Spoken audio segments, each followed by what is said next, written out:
Good morning. Good morning. Thanks for coming. Wow. Did everybody get a handout on the way in? Just sort of nod. I can't really see you, but yeah, that would be important. Okay? Great.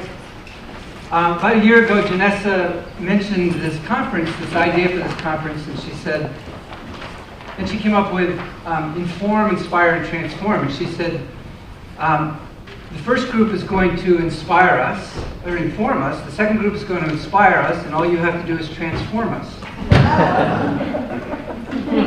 Great.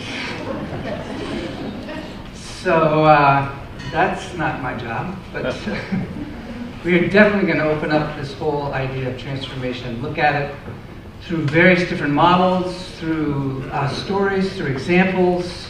After I present some ideas, I have a song that we're going to play and some other things, some models to look at. We will take a break, and then during that break, I'm going to give you an opportunity to really begin to think through some of these models, some of the different levels here from your own life, so that when we come back from the break, I'll actually want to field some examples from you, so we can hear that. And so I'll get more into that as we explain it and go deeper into it.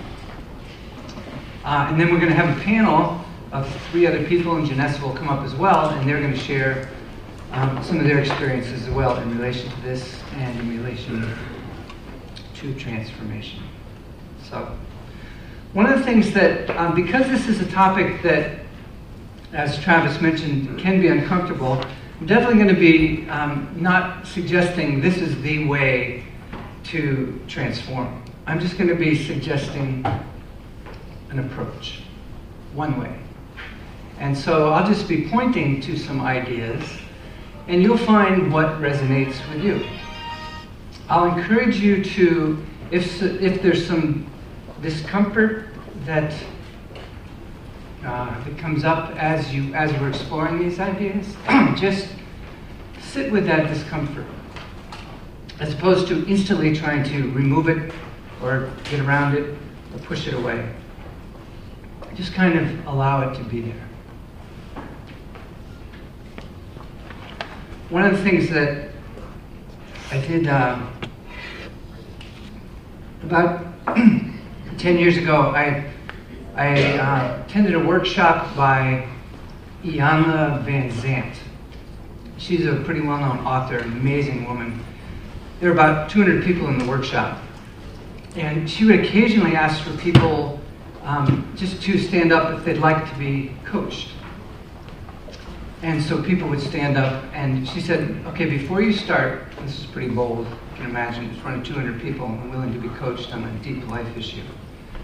And she said, before you start, if there's anything that anybody who is sharing when they're being coached that you can relate to, what I want you to do is just, this is to the audience she's speaking, just gently put your hand in the air, meaning you can relate to it, and then put it down. We thought, well, that's a little unusual, but we can go with that. So the first woman stands up and she says, well, I don't really have a very good sense of myself. My self-concept is not really positive, and I'm not really sure why, but I do know that my dad traveled the entire time of my childhood, and I basically never saw him. And so I didn't really have much of a dad during my life. And like 85 hands went up. It was this wave of empathy that was just amazing, absolutely amazing. So during the transform section, not just when I'm speaking, but when we have our panel, when people are speaking from the audience, when the warriors of peace come up, if anybody, they'll be sharing personal stories. If anybody says anything that you can relate to, just quietly just put your hand up like that, and then just bring it back down. That will send an important message, I think. So we really want to open up these ideas that are on this sheet here. This is the general outline. We're going to look at transformation and change, show how personal transformation is connected to global transformation in each of these dimensions. Okay. Is it possible to get the little monitor on down here too? Yep. Great. Thanks.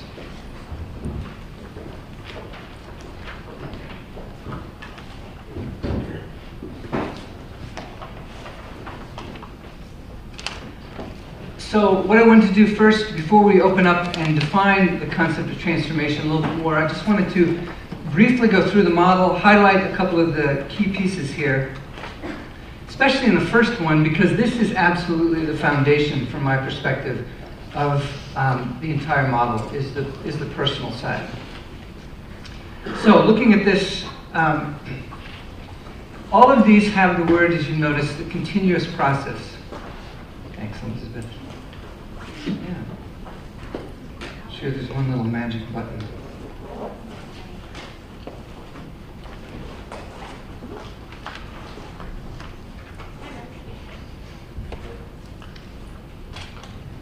Brilliant. There it goes. Thank you.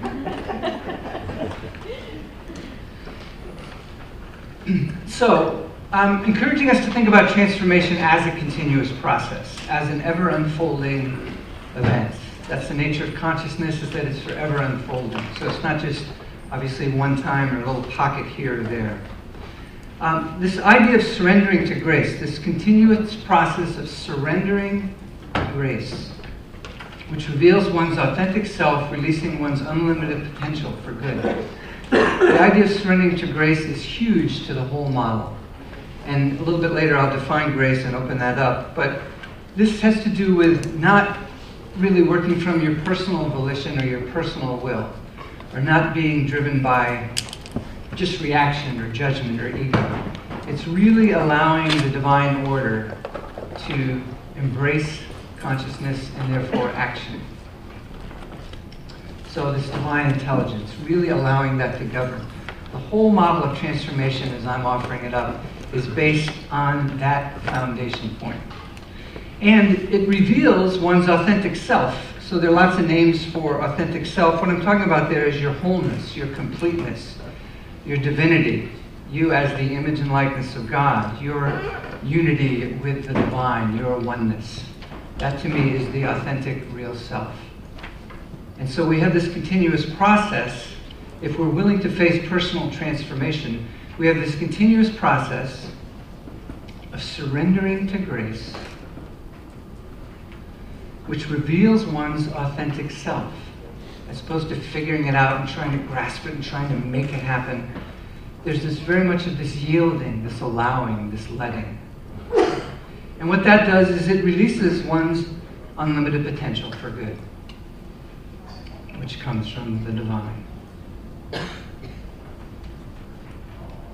So again, the idea here is that it's already there. We got the goods. We're just releasing what is already there. In the interpersonal, great.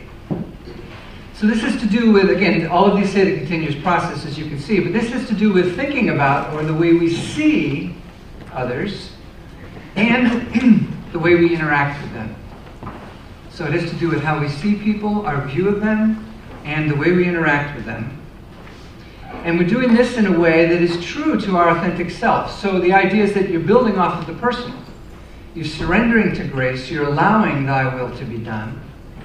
And then we're using that authenticity, that sense of hearing that still small voice, of knowing who we are. We're walking forward in that space.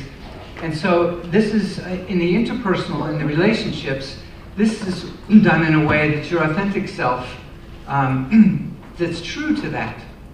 Oftentimes we try to please others, we try to be loved by others, we try to do things to get other people to like us. This is talking about living from your center, whatever that is for you, and bringing that deep sense of authenticity to every relationship. And again, that releases your unlimited potential, one's unlimited potential for good in that relationship. The impact that it has on another is up to them. We don't know.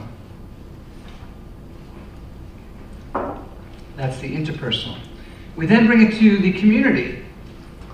So when I'm talking about community, I'm talking about any type of a group. Could be a team, a class, an organization, a department, a family. So it's any group.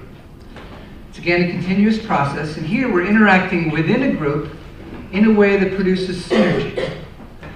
So because we've come together as a group, there's more good that we can do together than we could necessarily individually.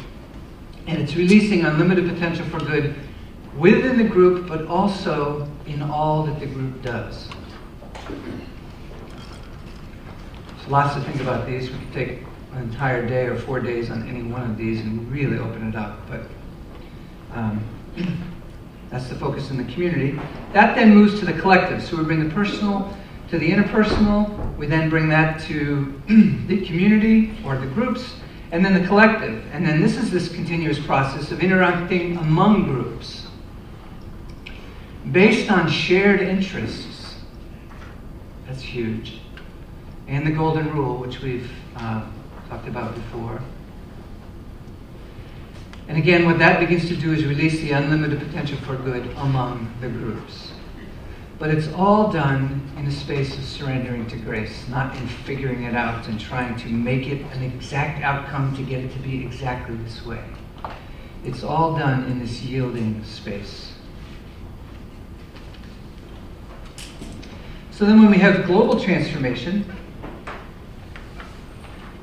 I'm suggesting here that it's the humble devotion to all of these, starting with the personal, then the interpersonal, then we bring that to our community, then we bring that to other groups, and ultimately it embraces the world.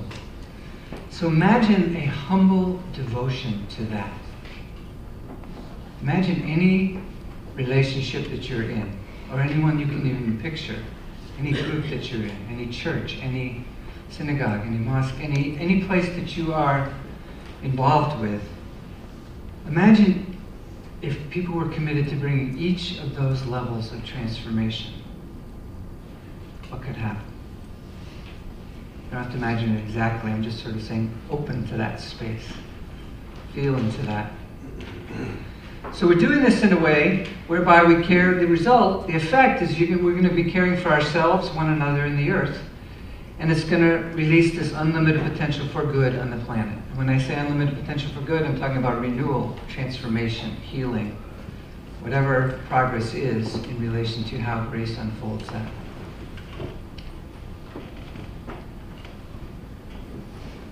So to me, this is why we're here, just to picture that possibility.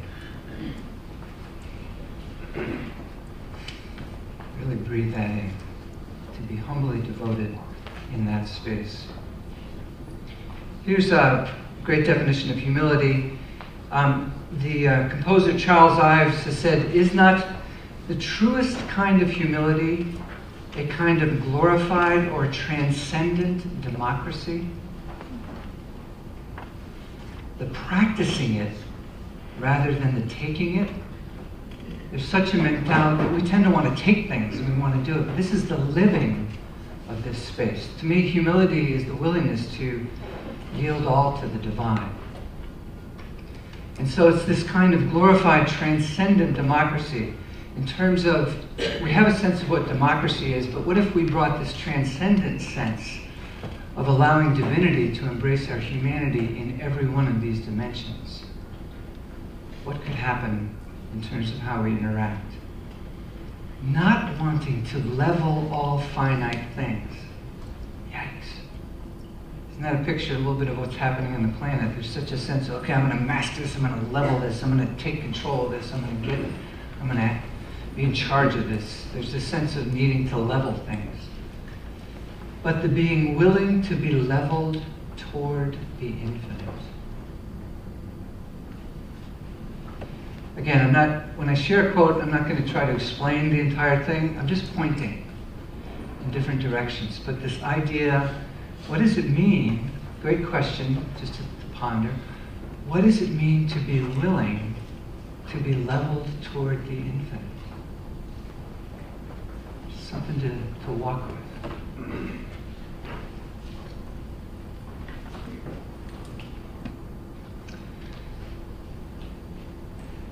So the idea is that we're building off of personal transformation.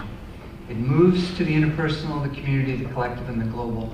So basically, the premise is that if you're a mess, your relationships will be a mess, your groups will be a mess, the groups you interact with will be a mess, and you just contributed to a mess on the planet. So to think I can just go fix the group, I can stay a mess, but I can really work on Travis because, clearly he needs a little help there. That's not going to happen because all I'm going to do is project my wonderful mess on him, but I'm going to now think it's him. That's a whole other workshop we won't get into as well. Not with Travis, but I mean that too.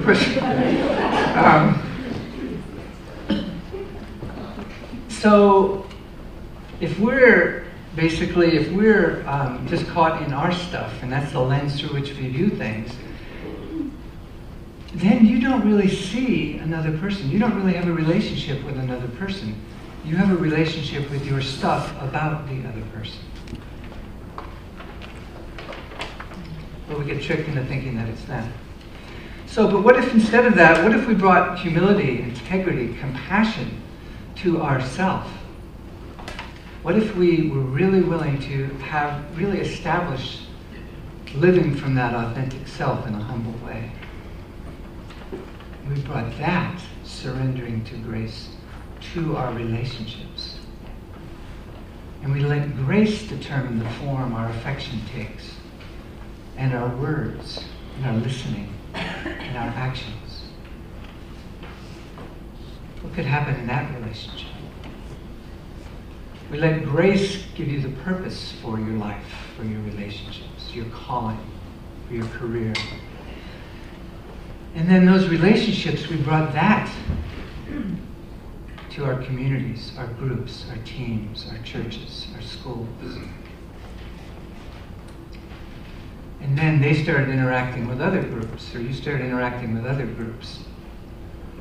You can see how that can happen. So that's the model. That's the basis of what we're talking about here. So I want to open up this idea of transformation. Any of the quotes that I have that you don't already have, if you're interested in getting them, you can just come up later, and I have a little sheet here, and you can just give me your email, and I'll just send you a copy of the quotes and various different, whatever basically is on the slides. So if you're interested in that, you can come up afterwards. So, transformation. There's a great definition by Webster. This is from the 1828 American Dictionary, so I think this was his first shot at this. He really believed, Webster believed, that there was a spiritual basis that language flowed from. So look at this definition of transformation.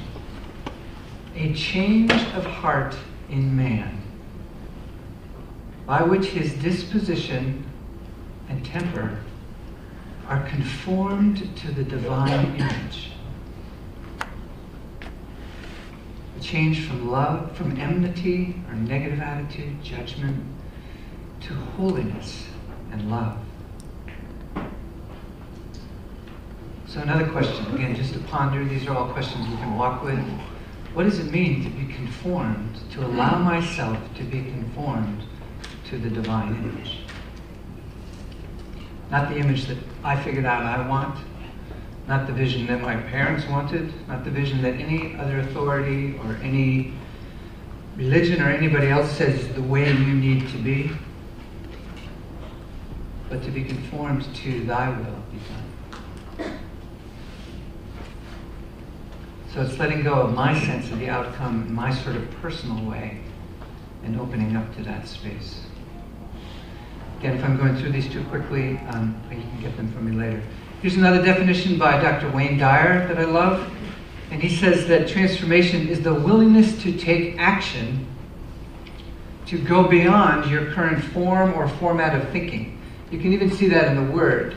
To trans or go beyond. The willingness to take action to trans or go beyond your current form or format of thinking.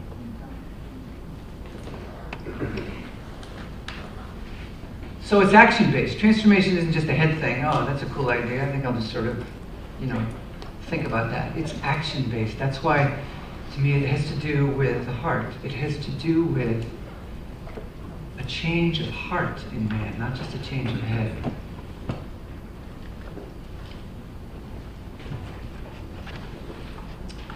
So the question is, how willing are you to go beyond your current form of thinking? Most of us go, yeah, no problem. That's easy. So let's look at this in a little bit more. We're working off of that Einstein quote, which won't solve the problems at our current form of thinking. So we need to have a new way of thinking. We need to be willing to go into that. So we tend to think that we know a lot, and we feel pretty secure within our frame of reference. But as you expand your frame of reference, you realize that you don't know quite as much. So I'd like to give you an example of this. I need a volunteer for this next exercise. I'm going to ask you a series of questions, and these are very simple questions. They're not personal. They're not even deep, but I do need a volunteer. Okay, Barbara? You want me to come up? No, you're good. Thanks.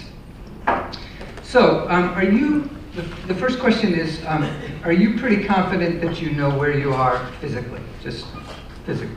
Absolutely. Okay, great. I told you these were not tough questions. Okay, so that's really what we're going to look at is where are you? So let's just start. So where are you right now? I'm in Wanamaker Hall, City College campus in North Illinois. Okay, and where is Illinois? It's in the United States in the West. Okay, it's in the United States, and where's the United States? The United States is in North America. Oh, good, microphone. The United States is in North America. North America, right? Where's North America? On the globe. On the globe. Where's the globe? In the universe. Let's go a little bit smaller before we go to the universe. We're in the solar system? Yeah, solar system. Okay, and where's the solar system? The galaxy. Okay, we'll stop there for a second. So we're in the Milky Way galaxy. So just to put this in context, if our galaxy is the size of North America, so we'll just do a little analogy here. If it's the size of North America, how big do you think the solar system would be? So if our galaxy is like North America, how big, would you just take a guess, at how big would our solar system be if the galaxy is the size of North America? Well, I would say it was infinite, but if I had to measure it, I'd say 1,000,000 times. You'd say what? Like 1,000,000 times that. No, we're going the other way, we're going smaller. So the Okay. galaxy is North America, the solar system is within that. So I'm asking you, how big do you think the solar system would be if the galaxy was the size of North America? Probably the size of Connecticut. Size of Connecticut. Okay, let me get some other ideas. Yeah. The size of Wanamaker home. Size of Wanamaker. Okay. What's that do? About that big. The size of you. The size of me. It's 2 inches. So our solar system, basically from the sun to, let's call it Pluto. I guess we're not sure if that's the solar system anymore, but it would be the size of 2 inches if the galaxy was the size of North America. Any idea approximately how many stars are in just our galaxy? You're asking the wrong person. Yes. That's the way it's unfolding here. Just take a shot. 5 billion. 5 billion. Okay, anybody else? Dylan? 100 billion? 100 billion? So they're projecting that it's somewhere between 200 and 400 billion stars just within our galaxy. And within our galaxy, the next nearest star to the sun is 24 trillion miles away. Okay, so here's the one that really sends me over the top. How many other galaxies are they counting? Let's see, because they're still counting. But how many other galaxies do they project there are from the way they've been counting? Anybody? 200 billion? Right, hundreds of billion, over 200 billion other galaxies. And ours is a small galaxy. Many of these galaxies have 1 trillion stars within them.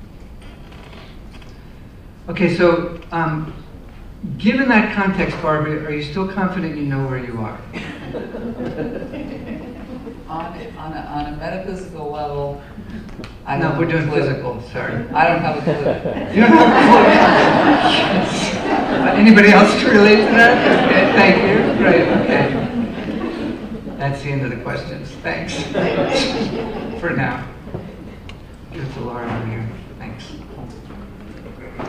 So, as we expand our frame of reference, we can start to get into a different space. So that's sort of mildly interesting in terms of where I am physically. What's more interesting to me is this idea. Are you pretty confident that you know who or what you are? And what I'm going to suggest is that you bring the same type of a mindset that I'm not totally convinced where I am given that context into who am I or what am I?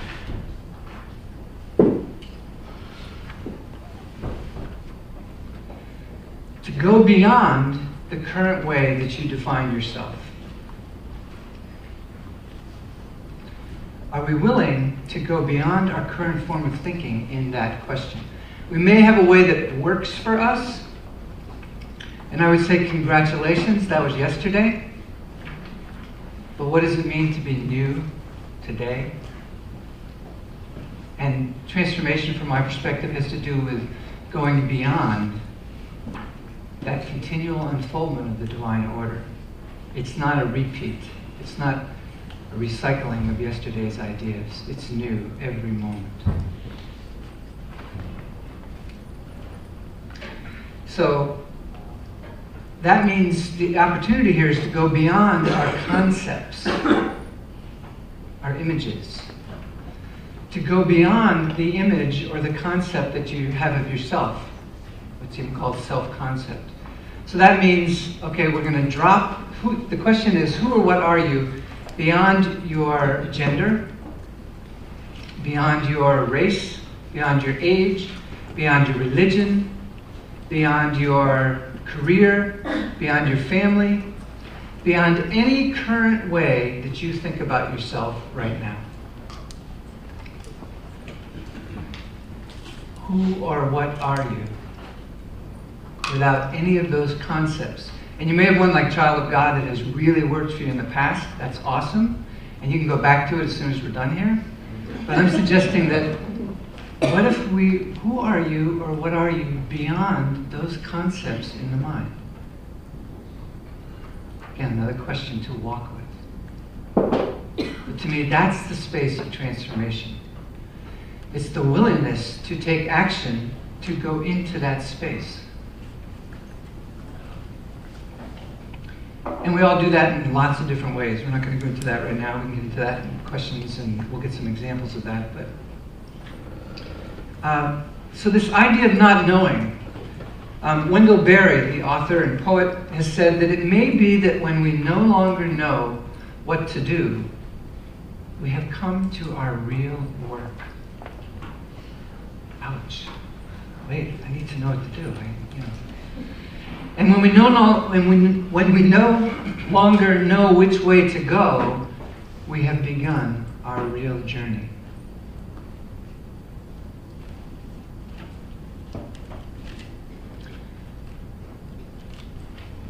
I think there's a lot there to really begin to open up to.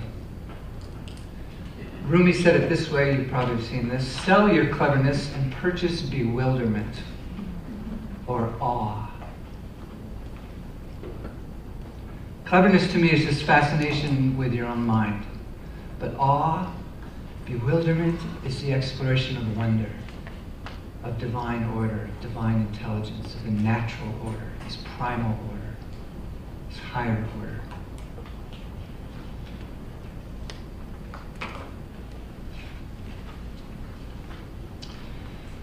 So what I'm suggesting is that to be really open and embrace not knowing, to be in big questions. My experience is that school does not do a good job rewarding your not knowing. Way to go, you don't know that. That's awesome. You get an A. You get an A for not knowing that. Great question. Okay, you're going to nail this class because you have questions that you have no clue what the answers are, and you're actually willing to sit in those and walk with those. Practical, mechanical knowledge, great, useful, those kind of things. But to me, when we're tapping into wisdom, when we're willing to go deeper into that space, there needs to be this kind of an openness, to be willing to be leveled toward the infinite. Not try to make the infinite fit into our model, but to allow our sense of our models to be revealed by the infinite. Every speaker that we heard yesterday, and I've spent a day with the Warriors of Peace and also a little bit of time with my panelists, so getting to know them as well, but every speaker that we heard yesterday was leaning into the infinite. They were willing to be leveled from that space. There was a lot of unknown that they were willing to go into. They're not convinced they have it all figured out. Such beautiful humility. And I know you'll see that today as well with the rest of the speakers. So one of the things that I'd like to do is just offer up 4 types of change. And you'll see how this fits together. The first one, and again, I can give this to you later if you're interested. I have a model up here, but I'm just going to read you a couple notes from it. The first one is developmental. There's no judgment around any of these, one better than the other, but it's interesting because my experience is that sometimes we think we're in one, but we're actually in another. And these take you to different places depending upon what your model is. So the idea here is that we're going from A, it's a little washed out, but from A to B. So in developmental change, the focus is on improving what is. The new state's an enhancement of your old state. Your outcome is prescribed against a standard. Okay, I'm running a 9-minute mile. I'd like to get to an 8.5-minute mile. So I have a sense of where I'm starting, and I have a sense of where I'd like to get to. So it's improvement-based. The impact on your mindset is little, if any. Takes some commitment, takes some discipline, takes a focus. But here, the focus is on doing better. And if you're using truth, if you're using your relationship to the divine in this model, it may be to excel or achieve a goal. Nothing wrong with that, but that's the developmental model. Very common, we all use it, it's fine. The next one is what's called transitional. This one you see in business a lot. This one, again, we're moving from A here, which is in a sense the old state, and we're moving from B, which is the new state. So we're going from A to B. The focus here is on fixing a problem. The new state is envisioned to replace the old state. So in business, yeah, we have a sense of where we want to go, where we're trying to get to. We know where we are. We've studied current reality. We have a sense of what that is and what is possible. Where are we trying to get to? Your outcome is designed to achieve a clear intended result. The impact, again, on your mindset is little, if any. Just have a new sense. Okay, I may need to think a little bit differently to get there, but not compared to the next couple models. So your focus is on managing the steps to get from A to B. So you're handling, you're controlling, you're directing resources. You're trying to say, okay, how do we get from A to B, from the old state to the new state? If you're using truth, it may be to get something that you want or need, or vision. So something isn't working. Here, something's broken, something isn't working. I want it to work in a new way. Transitional change is working from A to B. Old state to new state in that space. The next one is the reactive transformational. So here you are, boogieing along, walking on the sidewalk, and then all of a sudden, you didn't see it, there's a hole, and whoosh, boom, you're in free fall. The focus here is on survival. This is an unexpected or forced change. Signs may have been there, but you may have missed them, either through ignorance or through resistance or denial. But the new state is unknown. And what's interesting here is in this model, the new state may be created through somebody else's solution, which is interesting. So your outcome emerges through trial and error. Trying different things. Okay, what's going to work now? Geez, this depends how hard you're falling, or how long you're in free fall, or what you hit, or just how much suffering there really is in that space. But you're wrestling with your beliefs and emotions in relation to trying to desire or maintain, and desires to maintain or exercise control. Because we're walking along and we feel like, okay, I'm pretty much in control. My life's okay, it's kind of working, and then all of a sudden, boom, I lose my job.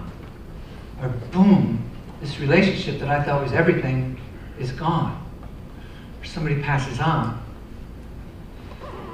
And I can't even begin to relate to, I'm living in a country, and all of a sudden it's not just my country anymore. So it's now shared. This whole new space. So the impact on your mindset is that the old one, you start to chip away at the old one because obviously it's not working. You get a sense of, wow, something's happened here. The way I've been thinking and acting isn't working. I'm in free fall, or I'm just barely holding on. So the evolving of the new state is not controllable, and this is hard. It requires one to operate within a heightened sense of chaos and uncertainty. A good buddy of mine's writing a book about that. What's happening over here? The laser, about uncertainty. Dr. Jeff Robertson, if you want to open that up, living in that space. So here, if you're using truth, it may be just to get back on your feet. I'm not saying don't do it. I'm just saying when you're suffering or when you're free fall, I just got to get a job. How am I going to cover my rent? Or what am I going to do? Where am I going to go to school? What am I going to do this summer? Or what's going to happen? And so the last one is conscious transformational. So the idea here is that this is a cliff. And here you are, and here's A, and B could be here, it could be here, it could be here, it could be anywhere. The focus here is on being driven and impelled by values, by a calling, by the divine order, by grace. I'm not suggesting that you run off the bluffs or that you run off cliffs. I am suggesting that you run where grace, what resonates deepest in your heart, says to run. You're drawn by the willingness to go beyond your current form of thinking, to be conformed to the divine image, to be leveled to the infinite. You're willing to evolve and embrace the now and the new. You have no desire to control the process. That's huge. We'll touch on that in just a minute. No desire to control the process. You're letting go of the old state, and you just, in a sense of grace, you're just accepting. Letting go of the old state is just inevitable. And so you're willing to do that. It's okay. That was yesterday. I'm here today. You're comfortable not knowing the answers. I'm sure you've experienced this, but there's an amazing sense of peace not needing to know the answers, but just trusting that when you need the answer, it will be there. 2 questions at once. Yeah? Oh no, you raised your hand, thank you. Good, that's great, I remember I said that before, good. So 2 people can relate to that, that's good, thank you. You don't try to figure out the solution, you allow it to arise, especially from within. Meaning it may be an idea that's shared from outside, but you allow your sense of accepting it and the resonance to come from within. So the outcomes emerge through unfoldment and discovery in this model, through grace. So here, I love this, you're not using truth, but rather in humility, you're being used by truth, by love, by the divine, to serve its purpose. You're not using truth anymore. You're allowing yourself to be transformed in your entire experience, to be used for that calling, whatever our unique calling is.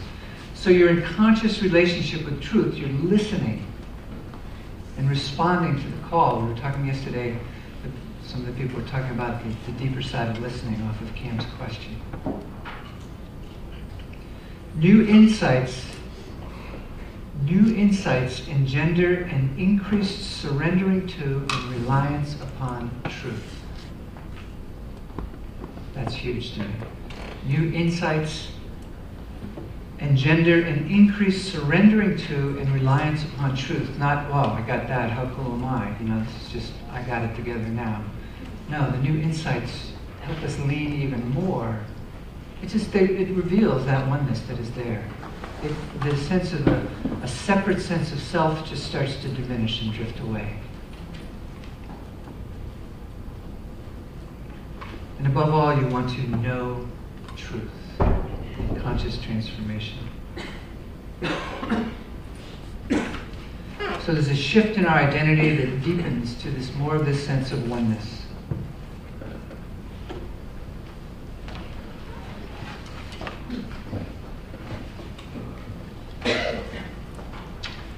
So I want to play a little song that has to do with this, because this is, actually, before I do that, let me just mention that especially this last level, this conscious transformational, I think we can relate to. This is not easy.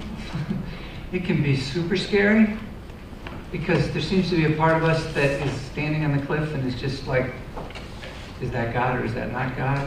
Do I go this way? Do I go that way? Thank you. And so the fear that can come up there, because we're not used to, the ego, if you will, which is our desire for things to be different than they are. So it's the idea that reality is not where it needs to be and I have to change it. And so this whole sense of things have to be different and it's all up to me to make my world better and to make everything the way I want it, has us try to control things. About a year ago, I made a list of everything in my life that I try to control, that I had no business trying to control. And I only came up with 73 things. Really? Okay. Yeah. And these are things like, you know, just anything to do with relationships or business or health or anything that I'm trying to control, as opposed to yielding to the divine. And so I got really specific. I didn't just say Duncan, my son. I was very specific with the way he's training for cross country, you know. And instead of control, because I wasn't even trying to control him, I was trying to influence him. That's the gentle way of saying control. Really, I'm trying to manipulate him. I'm trying to make it really attractive so that he goes running. Or he goes running with me. You can relate. Okay, 3 kids, right? I don't know why I want to run with him anyway. We run 2 steps and he's gone and I'm still sort of But, so if you want to try that sometime, make a list of all the things in your life that you're thinking you're trying to influence or control that you really don't have any business trying to do that with. It's absolutely, you get very specific and it's absolutely fascinating. Very humbling. So, because of our love affair with control, and we started this when we were young. I mean, we're a baby and we're yelling and we're trying to control our parents to get them to solve our situation, and then they come solve it and we think, wow, great, if I yell, I get what I need, and that's perfect, so I can sort of control my little environment. I may not even be conscious, but that's rewarded all the way through. So I'm suggesting that moving away from that can be a little scary, and that there's this fear of transformation. So I want to play a song that was performed by Fran McKendry, and it's a song that he's just speaking the words, and I have the words up here as well. So I will, I'll scroll through them as we go, so we can hit that when you're ready up there. Just a little louder. Thanks. Sometimes I feel that my life is a series of trapeze swings. I'm either hanging on to a trapeze bar, swinging along, or for a few moments in my life, I'm hurtling across space in between trapeze bars. Now, most of the time, I spend my life hanging on for dear life to my trapeze bar for the moment. To relate to anything. It carries me along at a certain steady rate of swing, and I have the feeling that I'm in control of my life. I know most of the right questions and even some of the right answers. But once in a while, as I'm merrily or not so merrily swinging along, I look out ahead of me into the distance, and what do I see? I see another trapeze bar swinging towards me. It's empty. And I know in that place in me that knows that this new trapeze bar has my name on it. It's my next step.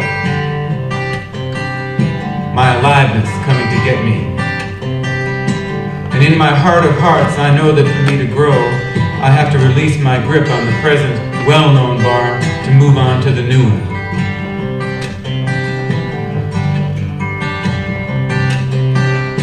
Now, each time it happens to me, I hope, no, I pray that I won't have to grab the new one. But in my knowing place, I know that I must totally release my grasp on my old bar, and for some moment in time, I must hurtle across space before I can grab onto the new bar. And each time I'm filled with terror. It doesn't matter that in all my previous hurdles across the void of knowing, I have always made it. Each time I'm afraid that I will miss, that I'll be crushed on the unseen rocks in the bottomless chasm between the bars. But I do it anyway. Maybe this is the essence of what the mystics call the faith experience. No guarantees, no net, no insurance policy. You do it anyway because somehow to keep hanging on to that old bar is no longer on the list of alternatives. And so for an eternity that can last a microsecond or 1,000 lifetimes, I soar across the dark void of the past is gone, the future is not yet here. It's called transition. I have come to believe that this is the only place that real change occurs. I mean real change, not the pseudo change that only lasts until the next time my old buttons get punched. I have noticed that in our culture, this transition zone is looked upon as a no thing, as a no place, between places. Sure, the old trapeze bar was real, and the new one coming towards me, I hope that's real too. But the void between, that's just a scary, confusing, disorienting nowhere that must be gotten through as fast and as unconsciously as possible. What a waste. I have a sneaking suspicion that the transition zone is the only real thing, and that the bars are illusions we dream up to avoid the void where the real change occurs. Now, whether or not my hunch is true, it remains that the transition zones in our lives are incredibly rich places. They should be honored, even savored.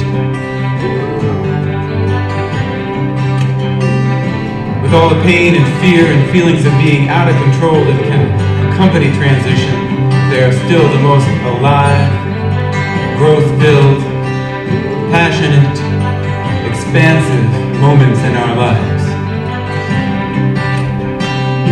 And so transformation of fear may have nothing to do with making fear go away, but rather giving ourselves permission to hang out in the transition between trapeze bars.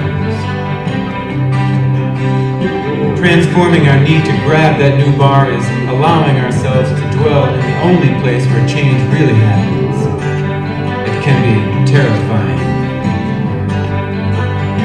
It can also be enlightening in the true sense of the word. Hurtling through the void, we may just learn how to fly.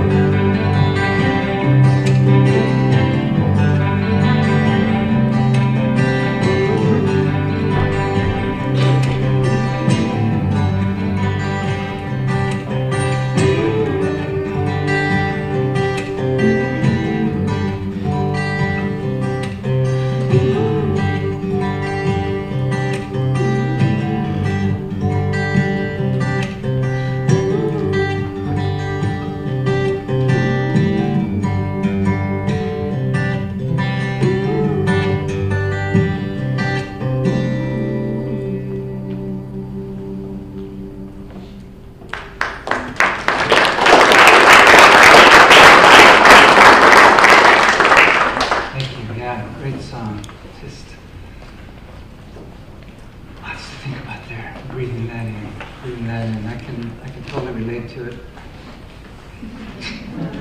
That was me leaving a pole and trying to grab the bar, and I missed. Did not get there. But I was attached. My divinity held me up there. Who's the songwriter again? It's Fran McKendry is the one who sang it. He didn't write it. It's from the Book of the Essenes. So I can give you some reference to it. But Essenes. Essenes. I think that's right. I typically don't do spelling. So there's a wonderful quote by Pema Chodron, the author. She said, "Death is wanting to hold on to what you have and have every experience confirm you and congratulate you and make you feel completely together."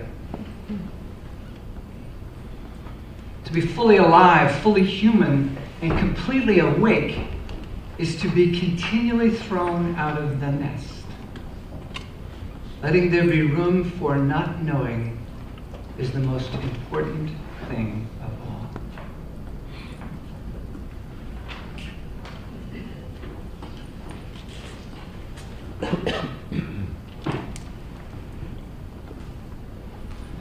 So, what I'd like to do, let me just tell you, I'm going to give you a definition of grace here, and then I want to give you an example from my own life of this personal transformation idea here. Again, when we're talking about surrendering to grace, to me, it's not really surrendering if you know what you're going to get. That's trading. I'll give you this, and you give me that. That's buying something. Surrendering is not knowing. It's knowing that you're called to go into this space, and you don't know what it's going to work out, and you don't need to know what it's going to work out. You just know that it's a friendly universe. And you're not even define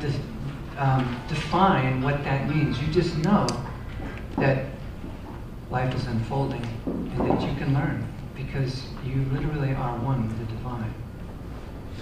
So I would suggest that it's not so much letting go. We tend to let go of something, or if we're thinking we let go, the tendency is to instantly want to grasp something else. I need this next idea, I need that, I need this. I'm suggesting a different model. I'm suggesting that the releasing is then just allowing grace to land. It's the openness to have your palms up and to allow, to listen to that voice within and to allow that to resonate and to know. That's the gift that we have, that we are. So instead of grasping and searching, and I gotta get this, I gotta get that, it's very much of this releasing, this opening, and letting grace land. And so there's a definition here from Webster's New Universal Unabridged Dictionary that grace is the influence or spirit of God operating in man to regenerate or strengthen him or her. The influence or spirit of God operating in man to regenerate. So it's heart-focused. It strengthens us, it's practical, it's useful, it shows up. So I want to give you an example of that from my experience. This is an example that for me required conscious transformation. Let me go back to that model. Because I tried developmental and transitional and neither of them were working. So I began with Communico. This is this leadership training consulting company. In 1984, worked with it for a number of years. In April 2001, it was clear to me that it was, in my listening to God, it was clear that it was time. What I heard was, you'll be leaving Communico. This is April 2001. And so I didn't know what was next, but I said, okay, great, I've done the corporate training. I want to take things deeper. What's that going to look like? And so I did that. I left Communico in August 2009. Heard the message April 2001. What took me so long? Exactly, right. I asked that question a lot during that time. Like, what's up with that? One of the things that I'm committed to on a consistent basis is doing something that I call taking dictation, which is very simple. I start with a blank sheet of paper, and I just say, Father, Mother, what would you have me see right now? And then I just take notes. But I hear it in the first person. So I hear, I need you to do, and the I is God, and the you is me. And so I just literally take notes.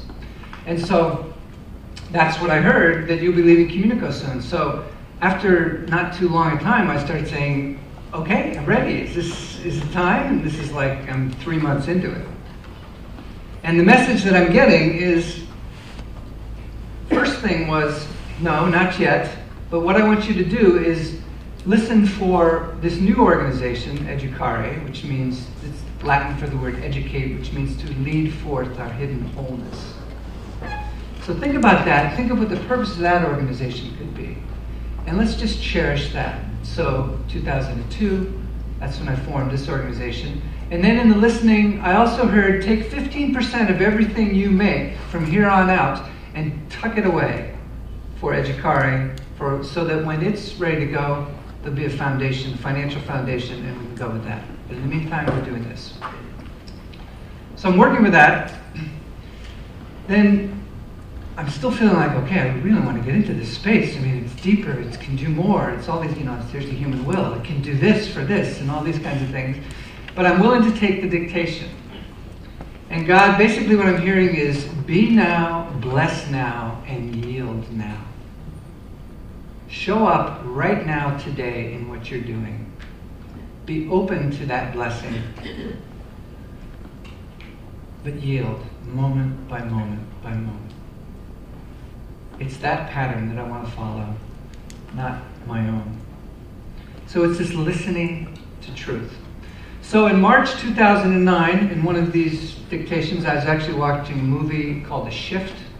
It was originally called From Ambition to Meaning. Duncan and I were snowboarding out in Colorado, and we brought this movie with us, and Wayne Dyer is in it, and it's just this amazing movie. And watched the movie, and I just turned to him and I said, it's clear, it's time to leave. I just got that deep feeling right now that it's time to leave.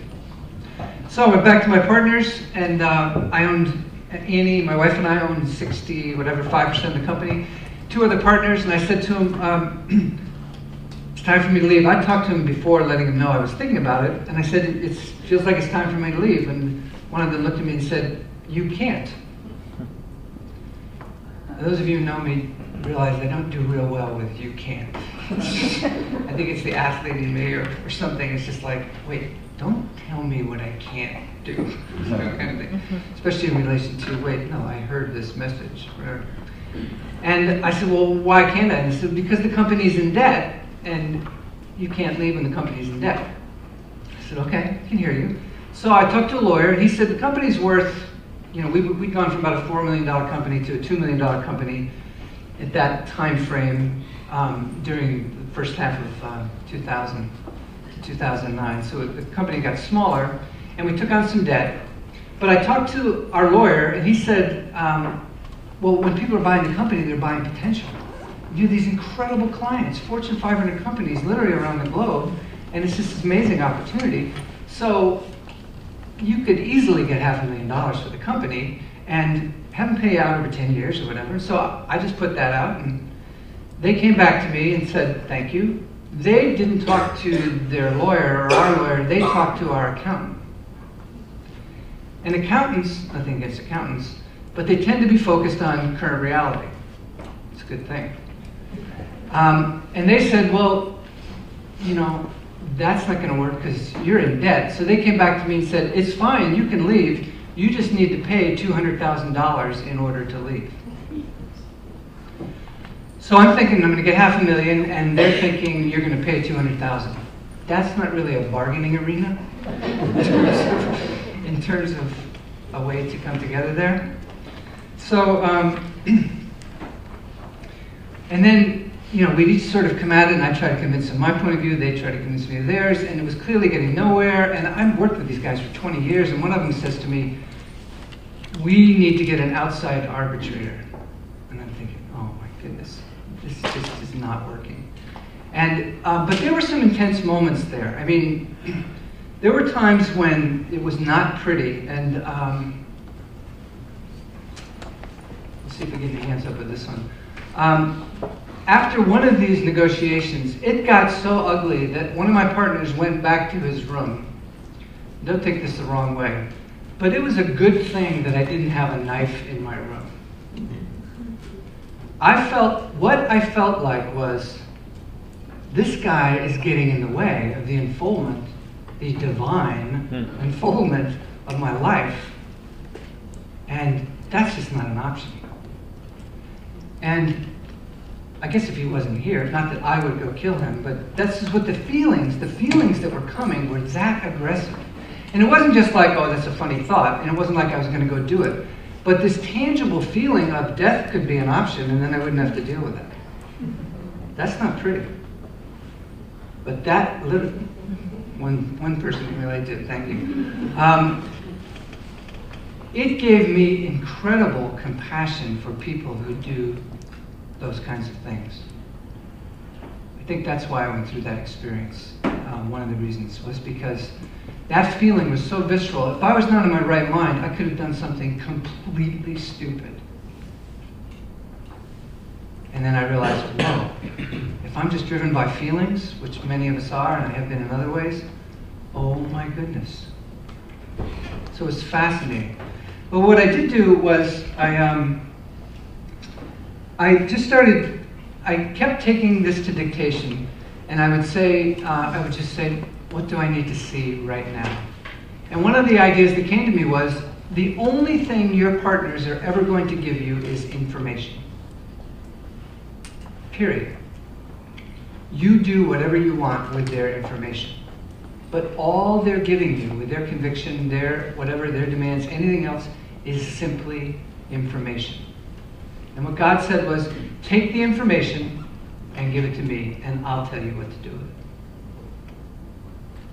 So I did that. And what I heard was,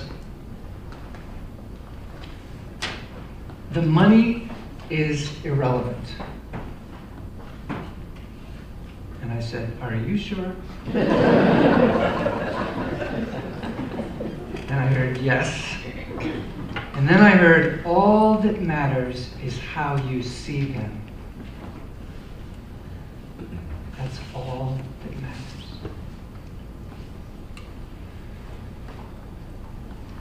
And so I committed to seeing them as God sees them, period. And I just went forward in that space, and to shorten the story, I felt peaceful. I stayed with that message, and it turned out that I said to him, okay, $200,000. It turns out that I had a life insurance policy that the company had taken out on me that had cash value that was supposed to come to me for about $100,000 that I wasn't even thinking I had anyway. So we cashed that in. There's $100,000. And almost to the dollar, the 15% that I put aside of everything I'd made starting in 2002 was the second 100. Wrote him a check. Here it is. I got to take the leadership program that I had developed and worked with and turn it into more of a transformational program, teach it anywhere I want on the planet. So I got to lead with that. We're still good buddies. Just this incredibly harmonious transition. I have absolutely never looked back, but it was not what I expected way back then. But to me, this was an example of this process of surrendering to grace. And what was revealed was not only my authentic self, but also in the interpersonal, how I saw them. And it released this unlimited potential for good.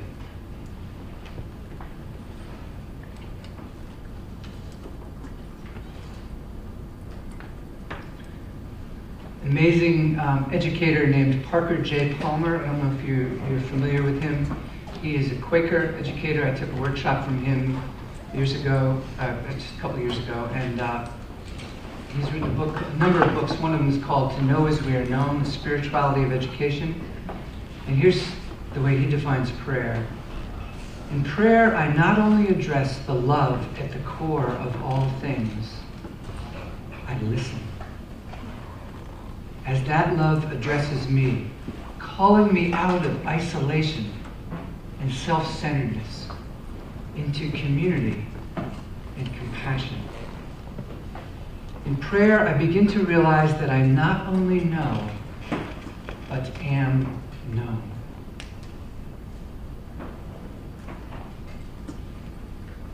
That to me is the experience that I was having there. An interpersonal example is a number of years ago I took a program. It was a 10-day course, and during the course you were not allowed to have any outside contact at all. It was in LA, we started at 7 in the morning, went till 10 at night for 10 solid days, and basically we're looking at all the different forms the ego takes and how to move past it, how to release it. Fascinating program. We're in the middle of it, and what happens is, and I didn't know this was going to happen, there were very creative ways we got in touch with these things, but we went into, there were 150 or so people there, we went into breakfast on like the 5th day or some day, and there was a sign saying, no food right now, here's water. And that was the beginning of a 2-day fast, just to see where we would go. Of course, we didn't know it was 2 days, but you go to the next meal, you're kind of excited, you kind of know the sign's still there, have some more water. And you weren't forced to do it, but the whole opportunity was to see where you would go. And so we finished one day, kind of made it through that. I've done some vision quests, I've taken some fasts before, and so, okay, I'm adventurous, I can deal with this. We start the next day, and then just before lunch, the workshop leader says, okay, go back to your rooms, get in some old clothes, leave all your jewelry and all your identification, and we're going into town, and I'm going to drop you off for a while. And there's only 2 things you can say once I drop you off. The first thing is, may I join you? And you can't go into a restaurant and say to somebody, hey, may I join you? Or you have to just... And the second thing you could say if you feel led is, I'm hungry. So picture I'm in sneakers, like a pajama top and sweats. And I go into town and we get dropped off in LA. 150 of us. And the leader says, be back by whatever it was, 3 o'clock or something. And nobody had watches, but you just have to find out when 3 o'clock is, because if you don't get the bus, then you're going to find your own way home, and you don't have a wallet, you don't have anything. So I had this vision, like, I'm going to run this homeless man in this alley. It's going to be like, oh my goodness, I just said this sense, but I thought it's going to be cool. I'm going to get to know this guy, but I can't really talk, So again, I won't take you through all 4 hours. I'll make it into a 3.5-minute story. But I'm walking, and I met a few people. I sat next to one guy, and I said, may I join you? And he said, sure. And he starts talking to me, and he says, beautiful day, isn't this just amazing? Everything. And I'm going.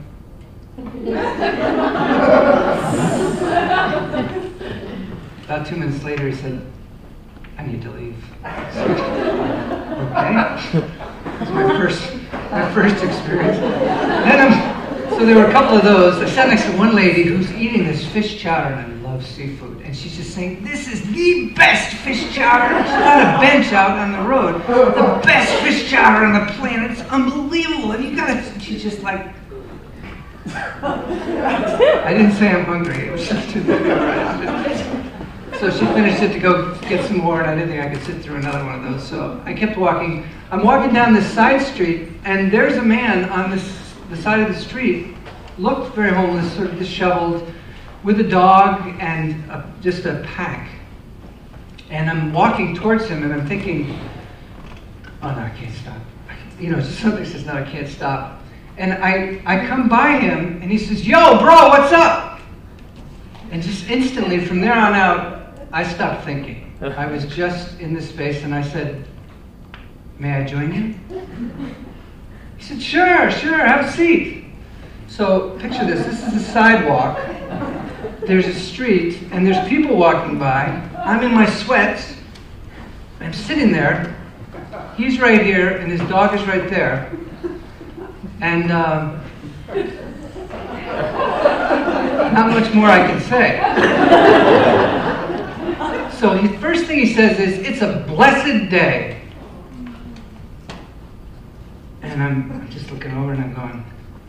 And then he turns to me and he says, "Would you like a sandwich?" And I looked at him once I could speak again, and I said, "I'm hungry." He said, "It's a blessed day." What I'm leaving out is he used the F-bomb between every other word. There was a richness to his language. He used it as a noun, a verb, an adverb, an adjective. It was incredible. So you can just sort of insert that between everything else. Incredibly sincere. Just the tone was amazing. I can't hear that word the same way anymore. And so he says, "You can't believe what happened to me. I'm over here at 7-Eleven, and I'm sitting out there just trying to panhandle a little bit, and the woman comes out and says, 'What would you like?' And he said, 'Well, I'd like a beer and a sandwich.' She said, 'Just a second.' She comes out, she gives me 2 sandwiches, a piece of chocolate cake, and a beer. She said, 'Here, have this one.' It's still wrapped. It's this Italian sandwich. And so he hands it to me, and I just started to open it and savor it. It's been 1 day and 3/4 since I'd eaten, and I'm savoring each bite. And he said, "It's a blessed day." He said, and I sort of motioned to him, "Would you like a bite?" He said, "No, I got an egg salad. I'm going to have mine a little bit later." He said, "I don't drink a lot, but a beer every so often works for me." And he's just, and so then he says to me, "I don't know if you're homeless or not." Picture what I might have felt at that space. He said, "But I haven't seen you around, and let me tell you where's a good place to really get some good food and some good money around here. Don't go to this part of town. Go to this part of town."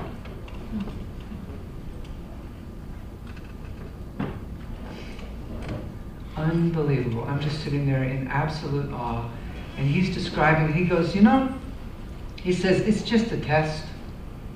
He said, "I call it a God test. Not like school and those kind of tests. It's a God test." And he said, "I believe in God." And he said, "I haven't figured this one out yet, but I will. Because it's just a test." He said, it's a blessed day." He said, "I found some batteries. Sheila," that's his dog, "Sheila and I are going to go to the park and we're going to sell them. These are brand new batteries. I just found them as I was coming over here. It's a blessed blanking day." I mean, it's just amazing. So this lasts about 20 minutes, and I'm not saying anything. I'm just nodding. And then he says, "It's time to go." He said, "I got to go." And Sheila came over, and I was petting. He said, "I don't let anybody touch my dog, but you seem like you're an okay guy." And then he said, "We're going to go over to the park because I think I'm going to sell my batteries now." And he said, "You know," he said, "you're going to be okay."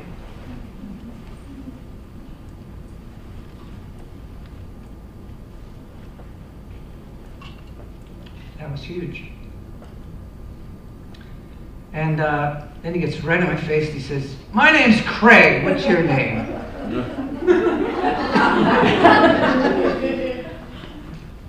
So I cheated. I did say, "I'm Sandy." And I said, "Thank you."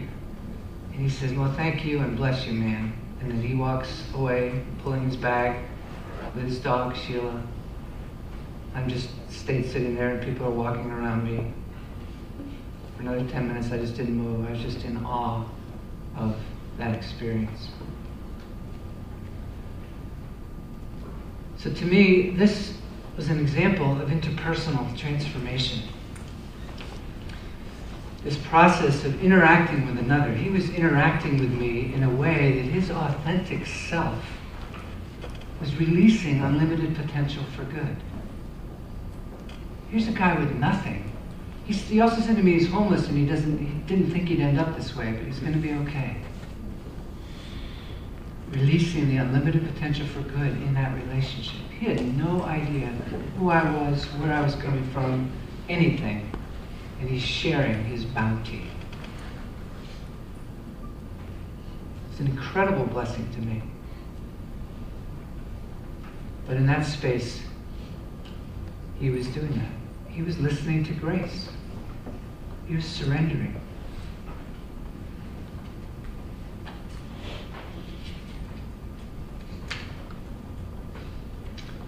You can imagine how hard it was not to talk.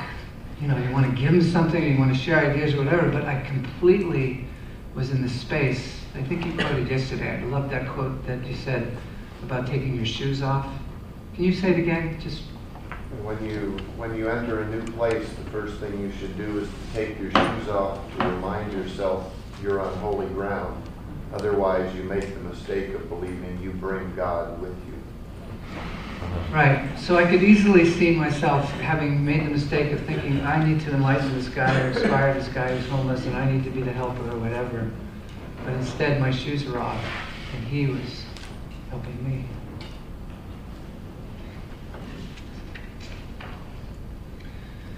Here's a quote by Einstein, different one than we've seen before, but he says, a human being is part of the whole called by us universe, part of this whole called by us universe, a part limited in time and space.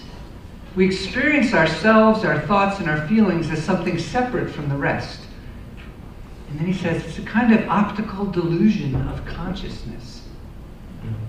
This delusion is a kind of prison for us. Fascinating. Restricting us to our personal desires and to affections for a few persons nearest to us. Our task must be to free ourselves from the prison by widening our circle of compassion to embrace all living creatures and the whole of nature in its beauty. That man, Craig, embraced me in that space. Our speakers yesterday are inspiring examples, embracing others in that space.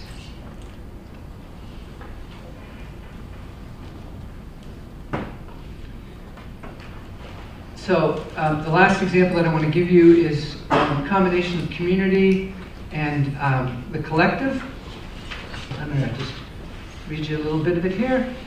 So this is where we're interacting within a group in a way that produces synergy, releasing unlimited potential for good within the group and all that the group does. So this example, clearly the man who inspired this example was living personal and the interpersonal, but I'm especially highlighting the community and the collective because the way his group interacted with another group based on shared interests in the golden rule released incredible potential in both groups. So you may have seen this before, but maybe there's a new light through which we're looking at it. In the fall of 2008, there's an unusual high school football game played in Grapevine, Texas.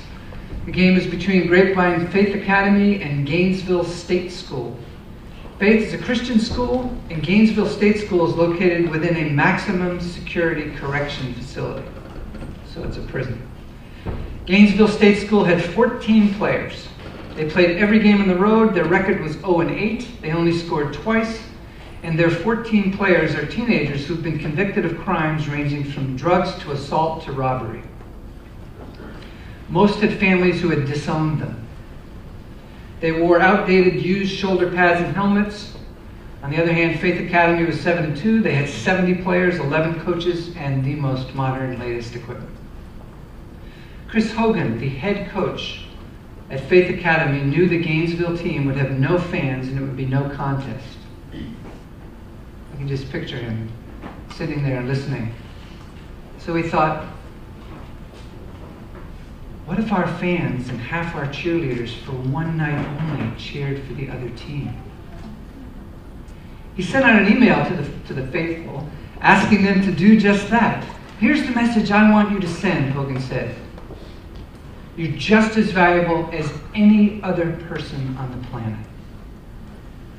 Some folks were confused and thought he was nuts. One player said, Coach, why are we doing this? Hogan said, imagine you don't have a home life, no one to love you, no one pulling for you. Imagine that everyone pretty much had given up on you. Now imagine what it would feel like and mean to you for hundreds of people to suddenly believe in you. The idea took root on the night of the game. Imagine the surprise when the 14 players took the field. There was a banner the cheerleaders had made for them to crash through. The visitor stand was full, the cheerleaders leading cheers for them. The fans were calling them by their names.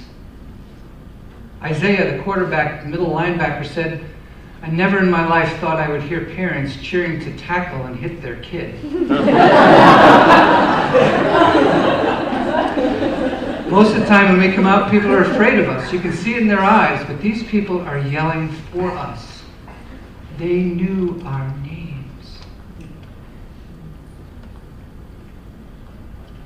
Faith won the game, and after the game, the teams gathered at the 50-yard line to pray. That's when Isaiah, the teenage convict quarterback, surprised everybody and asked if he could pray out loud. And he prayed, Lord, I don't know what just happened.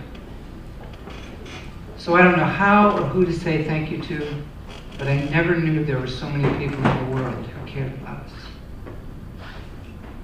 On the way back to the bus under guard, each one of the players was handed a burger, fries, a Coke, candy, a Bible, and an encouraging letter from the players at Faith Academy.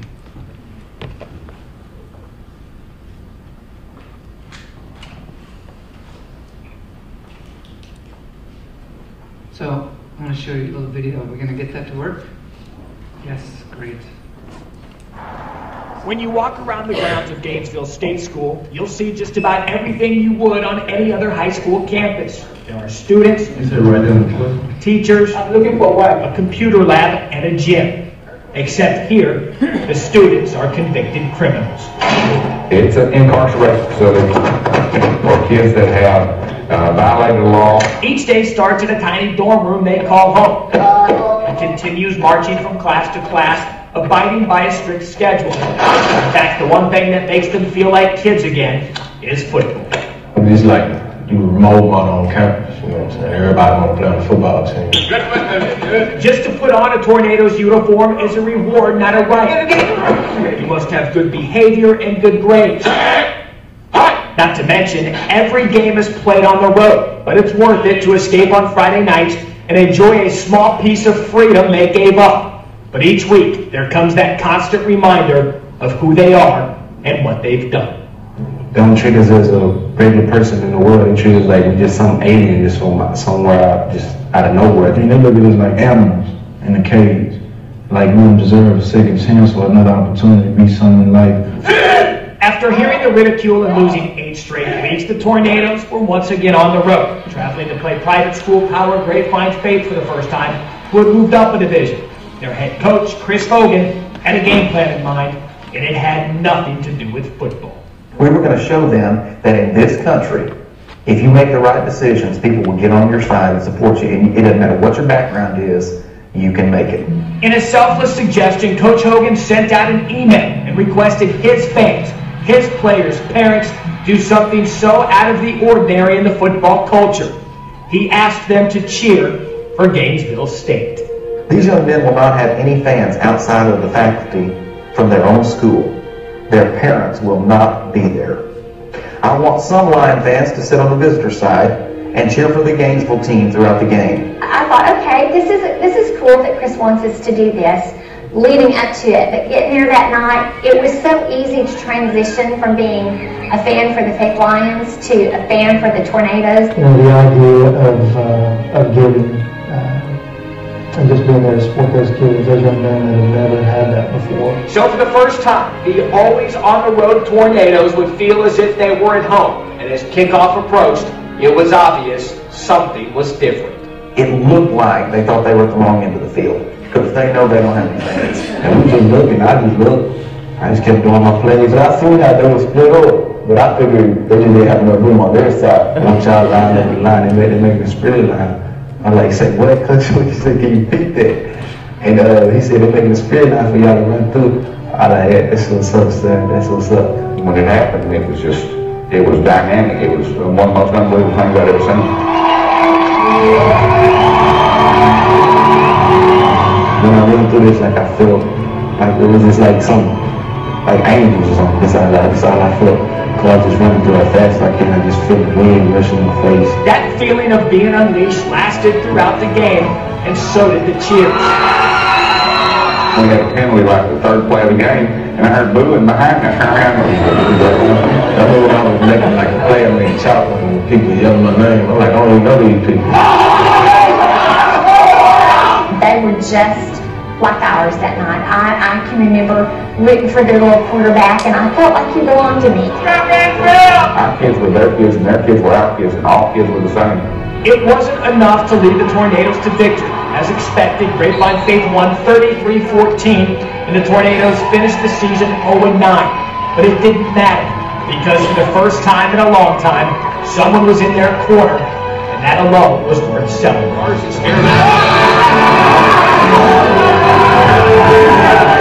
Hey, y'all, this is going to be coach. I don't care. I don't care if we lost tonight, man, because I was feeling good. I feel like we won the Super Bowl championship game or something. Like, we won that. I mean, winning, like, you know, heart, spiritual-wise, I mean, we won. I've been in state championships of different kinds, and nothing was like this. Nothing. Isaiah and the rest of the Tornadoes will never forget the feelings they had on that night. And while it didn't erase the mistakes they've made, it showed 14 teenagers that regardless of the bad things they've done in their past, there was reason to look ahead. I cried. when after the game, I went back to my room, I cried. I think that your family and family was love you. God and family love you. Other people love you too. This is what I was hoping and praying would happen. I hope that it gave them hope. I see the world in a different way now. I mean, I was just seeing, like, I'm a victim no more for so much love because, you know, I came from a broken home family. So, I mean, having all that love would just raise my spirits up. They got to be kids that night. They got to be a teenager and experience Friday night football in Texas.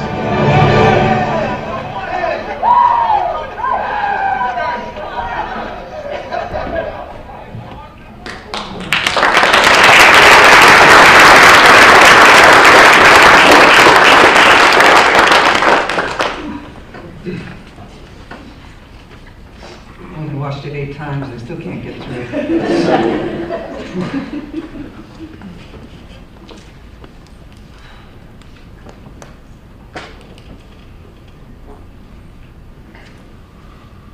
I think the coach and everybody lived that statement. Let us therefore come boldly unto the throne of grace, not with human will, but the courage that it takes to step into that space.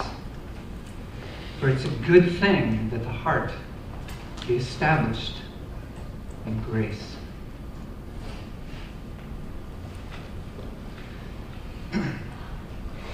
So to me, this was an example of global transformation in that space. It was humble. The personal was, first of all, there was personal transformation. It was brought to the interpersonal. They embraced the team, and then they embraced other teams. They embraced the fans. They were caring for themselves, one another, and the earth. And you could hear the unlimited potential that was achieved. So in closing, I'd just like to read you a poem and tell one last little story. This is the poem that's on the back of the sheet that I gave out. This is by John O'Donohue.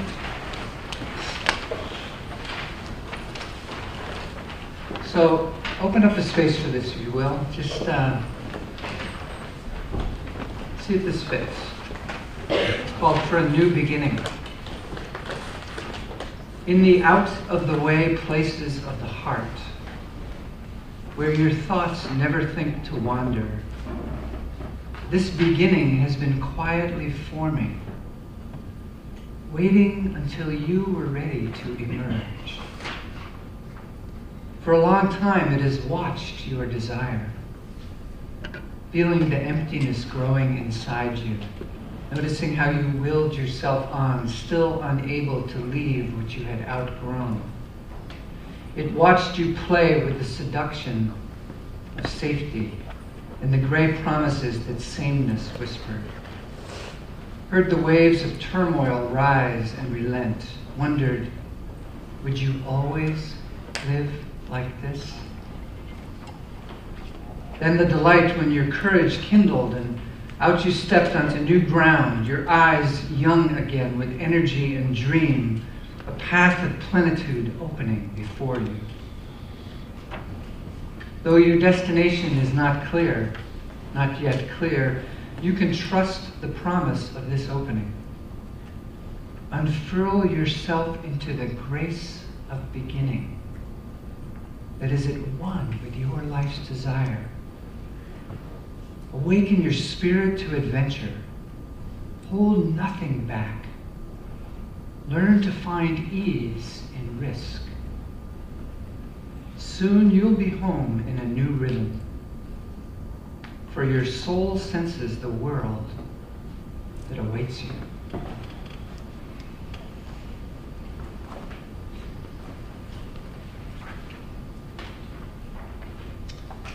So the last story is a good friend of mine is named Jennifer Foster. She is a world-class soloist. I took voice lessons from her for a while, really got to know her well. She was a soloist at the Mother Church in Christian Science Church in Boston for 8 years. And she told me about this experience where she went over to Holland to a music festival. And she was teaching a master class, but she was there with over 1,000 other people that were taking classes and teaching, and it was just this incredible event. She's there for about a week, and the crowning event for the whole time was a concert by Bobby McFerrin. So I don't know how many people have heard of Bobby McFerrin? Quite a few. He's a man, an incredible musician and artist, just an inspired, amazing man. And basically, he can, any instrument that there is, he can make that noise with his mouth. In addition to conducting and writing and all kinds of things. So Bobby McFerrin is doing a concert. And he's in front of everybody and he says, can anybody sing the Bach cantata or whatever it is, Ave Maria? And my friend, Jennifer Foster, is like in the 10th row and she raises her hand. He says, can you sing it in E flat? She says, sure. He says, come on up here. Sing it.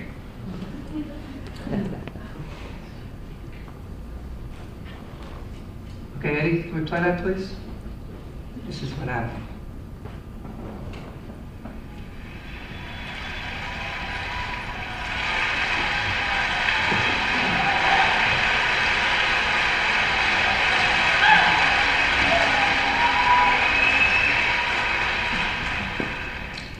Does anybody in the audience know the piece, the Bach Ave Maria, the Charles Gounod wrote? Does anybody know that? Can you sing it in E flat? You can? Okay. Come on up here. Sing it. 1,000 people. And you need help. Okay, thank you. Your name is? Jennifer Foster. Jennifer Foster. Hi, how are you? Great. Good. You didn't know? I'm fine, thank you. So we can do this? So he's going to sing the organ part. How fast? This is him singing the organ part. Grazie a te.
That's how it happened.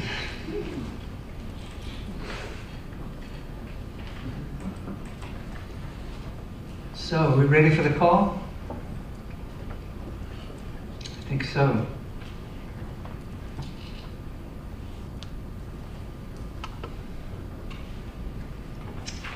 Though your destination is not yet clear, you can trust the promise of this opening.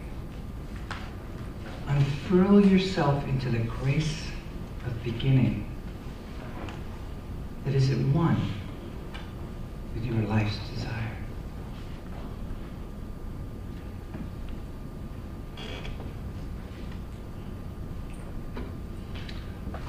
I think everybody here, we're doing this. We are doing this. We're part of the 5%. And as we live this more and more, it's just going to embrace the 20%. And thank you.